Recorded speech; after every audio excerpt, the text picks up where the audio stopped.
Hello and welcome. I want to talk a little bit today about the early stages of change, of moving from a difficult relationship with food and weight. Because whilst it will be very different for each and every one of you, for all of us as individuals, we will experience this process uniquely within ourselves. But something that comes up again and again and again is that kind of unexpectedness of what might happen in the early stages. And I don't say this to be Mrs. Negative and to scare everybody off from change. I absolutely will always advocate for working towards change and a freedom with what we eat and how we treat ourselves with food and weight and our relationship with our body. I'll always advocate for that. But just like if we go outside and nobody tells us it's raining, we're not going to be prepared. We're going to get wet. We're not going to have a coat or a brolly, and we're going to find it much harder than if somebody told us and said, yeah, go outdoors, but you know what? It's going to be raining and it's going to be cold. We'll prepare for it. We'll put a coat on, we'll take a brolly, we'll put a hat on, and we'll feel more ready, and the rain won't get to us so much. And I think it's the same with the process of change from eating disorders and disordered eating. If we have an idea, we can prepare for it. And again, this might not be the case for you, but for many people who find this change process and the idea of recovery difficult, then let's get real. And often, particularly for those people who have restricted for a long time, when we say no to ourselves, the idea of saying yes can feel exciting. It can feel like, oh, finally I can eat that, or I can choose what I eat, and I've got a reason to be able to eat that, or an excuse to eat that. Well, number one, we don't need reasons and excuses. We can eat what we want to eat. But I hear you. We feel like that. We think like that when we've been restricting for a long time.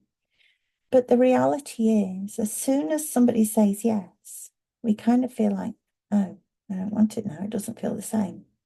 And I think we've got to be ready for that in that process of change from an eating disorder and disordered eating.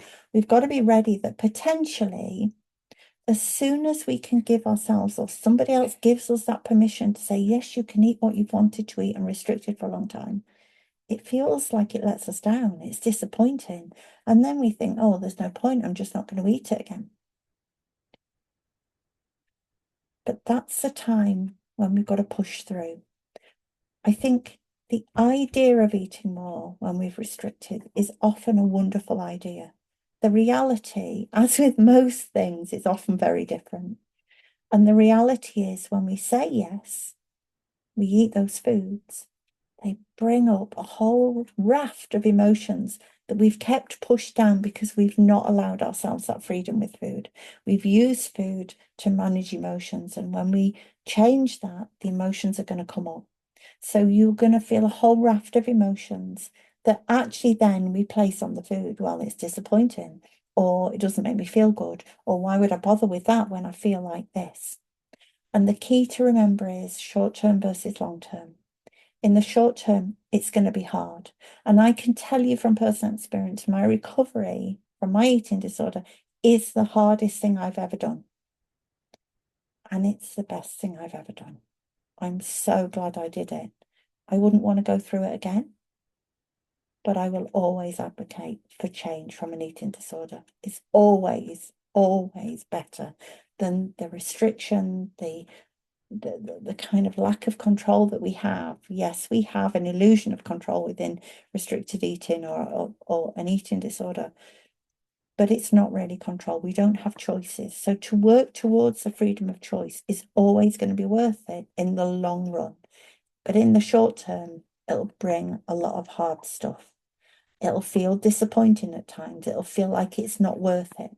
So I think we've got to be prepared for that. And that's why I talk about this stuff, not to scare you off, but to help you to be prepared.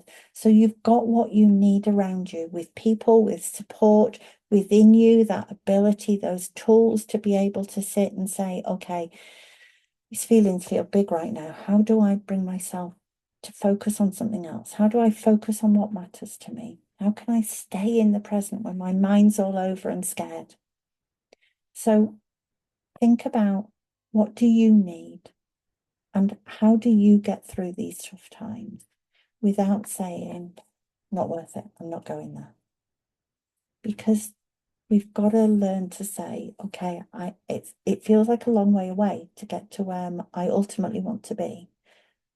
And in the short term, it really hurts and feels painful. And I feel scared. And we're at risk of saying it's not worth it. And that's when we've got to look to, why did I start this? Because it is hard. I started it because ultimately I want a different life from what I have now, a different relationship with food and weight. And if we look to there, but stay in the present and look after ourselves in the stormy weather, then we've got a much better chance.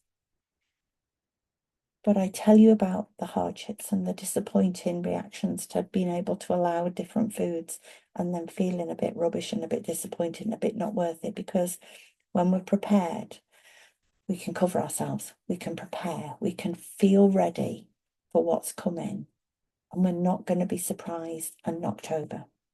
So stand firm. No, it's not going to be easy, but think about why you start this journey, what you want from it, and those tiny, tiny goals along the way to get you to that ultimate goal. Let your values, let what really matters to you lead the way when your mind gets busy with lots of fears and emotions. And good luck with it. If I can help in any way, I'm here. You can contact me on sarahparker@wellofbeing.co.uk. You can check out the website, which is wellofbeing.co.uk. And if there's anything we can do to help, we're here. But good luck with it. Bye bye for now.